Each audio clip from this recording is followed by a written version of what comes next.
Good day everyone. Today I will be discussing Lesson 5, Teacher as Persons in Authority. Commonwealth Act No. 572 enacted in 1940 is an old legislation of the Philippines that establishes teachers as persons in authority. Commonwealth Act 578 is an amendment of the Article 152 of the Revised Penal Code so as to include the teachers, professors, and any persons charged with supervisions of public or duly recognized private schools, colleges, and university within the term persons in authority.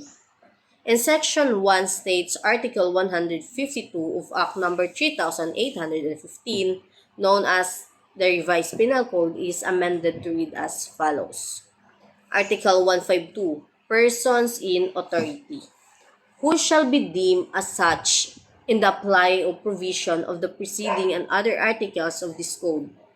Any persons directly vested with jurisdiction, whether as an individual or as a member of some court or governmental corporation, board, or commission shall be deemed as persons in authority.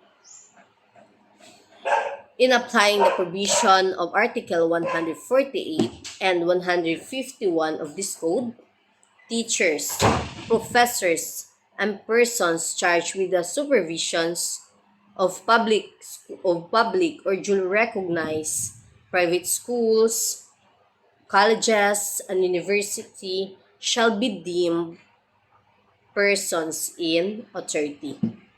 Article 148 in the Penal Code states that any person or person who, without a public uprising, shall employ force or intimidate for attainment of any purpose enumerated in defining the crimes of rebellion and sedition, or shall attack or employ force or seriously intimidate or resist any person in authority or any of his agents while engaged in this performance of official's duties or an occasion of such performance shall suffer the penalty of prison correlation in its medium and maximum periods of fine not only exceeding 1,000 pesos.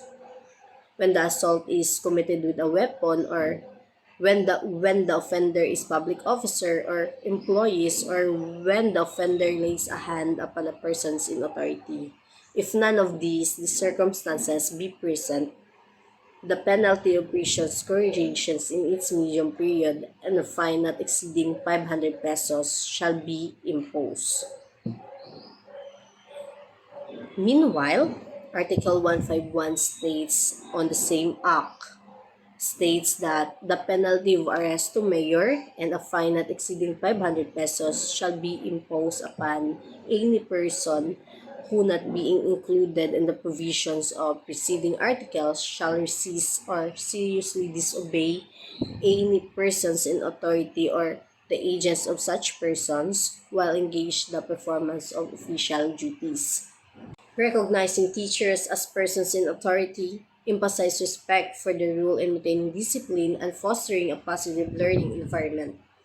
These designation empower teacher to manage classroom effectively and ensure legal protection when enforcing discipline.